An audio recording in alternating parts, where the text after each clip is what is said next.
I would rather sit for my bar exam again than to interrupt the newlyweds. I mean, what has it been, less than 12 hours? Well, it's Dillon's wrath or Judge Foster's, so... Wrath, I can handle. Contempt of court's another story altogether.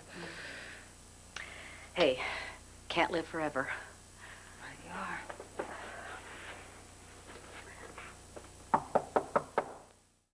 Listen, I'm sorry about this. A thousand apologies. No, you know, under any other circumstances, you know that we would never Judge come here. Foster is about to rule on whether we should go to trial or not.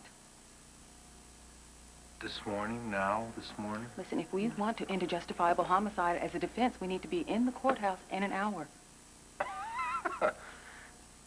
You really need me for this? Trevor, if it were any other case, I would argue the motion myself, but it's Brooke. I don't want to take... Brooke needs full representation on this. Trevor, you have to handle it. Babe, I'm right in the middle of our honeymoon. You know what I'm saying? And it's gonna go on for the next 50 years.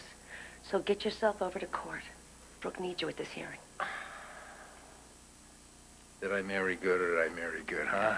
I got Janet G. Dillon on my side, on my team.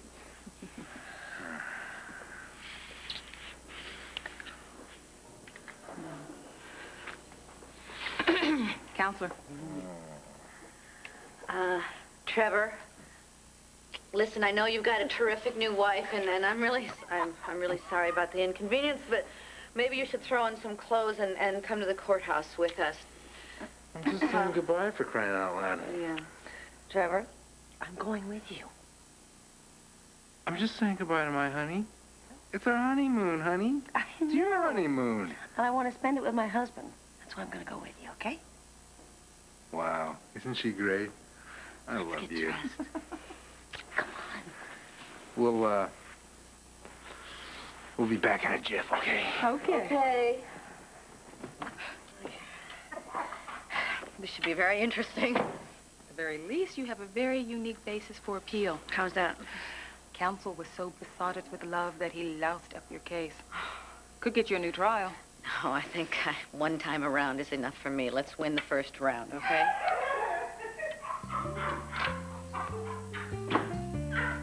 What was that about an appeal? Let's go. We'll meet them there. This court has examined the evidence concerning the wrongful death of James Thomason and finds that there is probable cause to try Miss Brooke English for murder in the first degree. This trial will go forward. Your Honor, I respectfully petition the court to revoke bail and have the defendant remanded back into custody. On what grounds are you asking bail be revoked? The defendant has already shown a willingness to flee. And now that the case is moving forward, the incentive to flee is much, much greater. Your Honor, the prosecution's request is without foundation. Bail has already been set at an inordinately high level and paid $1 million cash.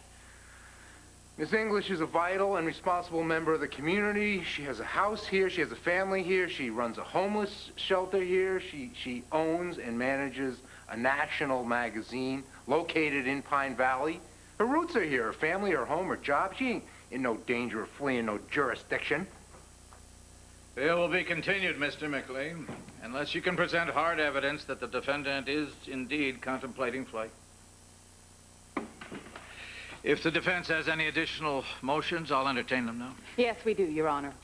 We would like your permission to pursue a justifiable homicide defense in the matter of the death of Jim Thomason. Your Honor, there are no relevant grounds to entertain that defense. The court will take a 15-minute recess, then I'll hear your arguments.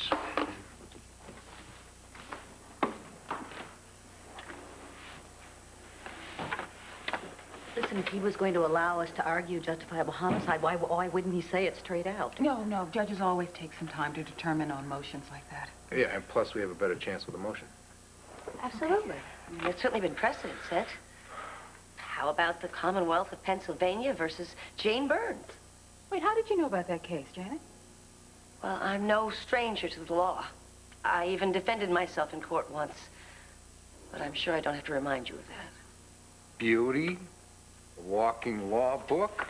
What a dame, huh? What a dame.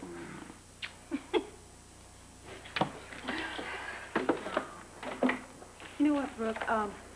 You really don't need to stick around for this next segment. It's going to be mostly procedural, technical. I could take you out for a cup of coffee while your team finishes their motion.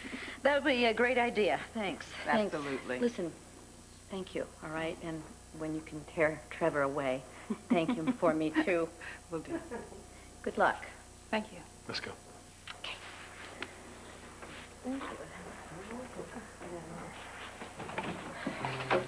What's happening? Hey, why did you kill Thomason? Is it true, Thomason? No comment. My children are not a part of this. All right, ladies and gentlemen, Miss English will be giving a press conference in 5 minutes in room 602. She'll answer all your questions then. That's room 602, people, right down there. All right. Come on. Let's get set up here. There isn't any press conference. Yeah, and there's no room 602. Why don't we get out of here before they figure that out?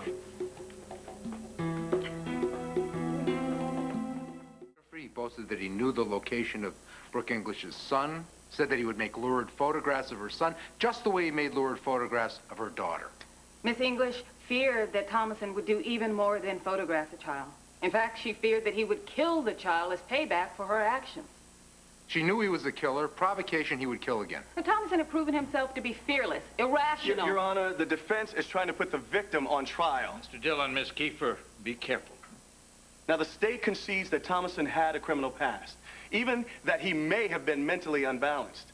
But that did not entitle the defendant to shoot an unarmed man in the back and then to unload her weapon into him while he was on the ground, on his hands and knees, and already bleeding to death. Your Honor, the defense is not asking for the sun, moon, and stars. We are simply asking for a chance to demonstrate to the jury that Miss English had no other choice than to shoot Jim Thomason. Now, allowing Jim Thomason to walk out that door would have been akin to unleashing on an unsuspecting world a force of pure evil. Now, Miss English doesn't want to plead insanity. She doesn't want to plead down to manslaughter. She honestly believes that she had to kill Thomason in order to protect the lives and well-being of others who could not protect themselves. It's that belief, Your Honor, as you very well know, that is the key to justifiable homicide. Mr. Dillon, Miss Keefer, have you advised your client as to the risks inherent in this defense? Oh, you betcha, Judge. Miss English is aware that she could end up serving a term of life in prison if convicted. Yes, Your Honor, she is. Her one request is a plea of justifiable homicide. Really? She wants to face a jury of her peers and explain her actions and her motives. She wants a fair trial. Mr. McLean? I have nothing further. You'll have my decision within the hour. Here we are. Are you sure you know how to sail?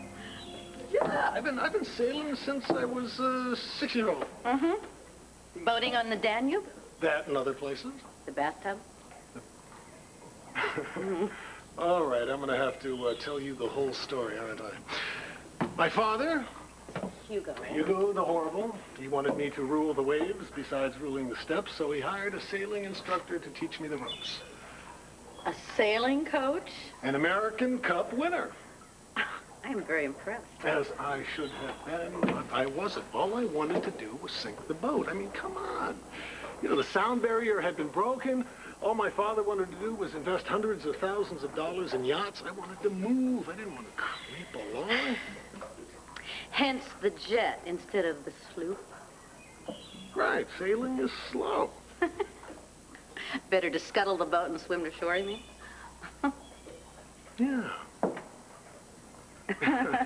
What?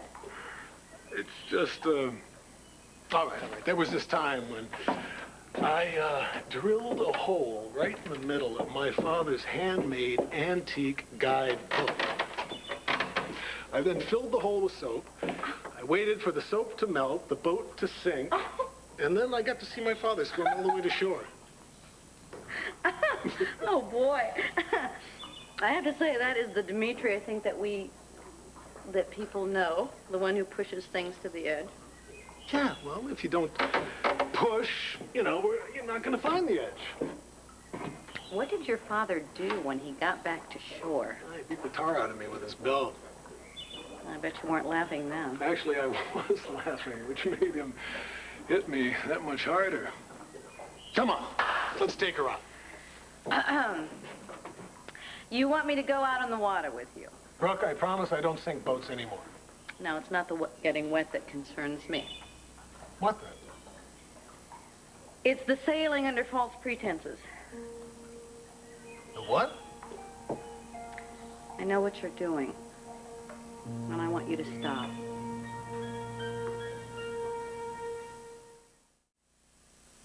Brooke, what is it you want me to stop?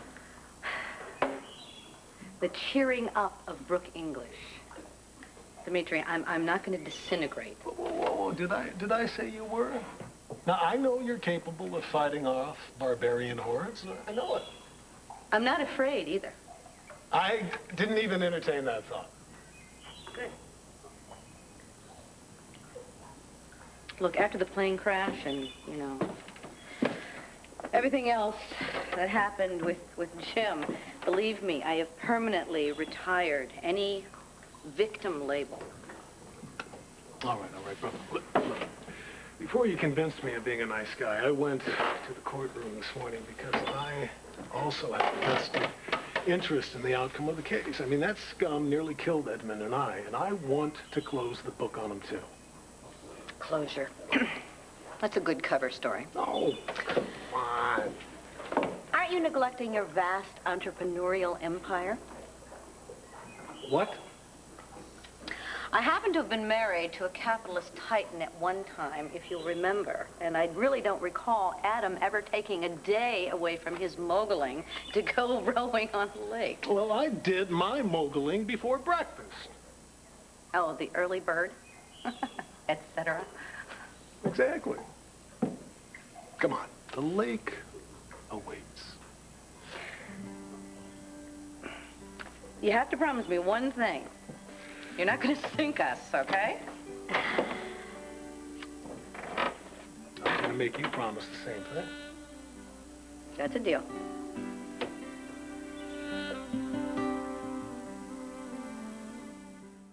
Back on land, safe and sound. That was a great sail. Oh, yeah. Thank you. And thank you, Captain, Hey. for insisting. Hey! Hi. Hi. We did it. We won our motion to use justifiable homicide as your defense. Now we can introduce all the evidence we need to prove that Jim Thomason was the scum of the earth. Oh, thank God. Yeah. Brooke, we're not there yet, but this is an excellent start. Belinda, that is great news.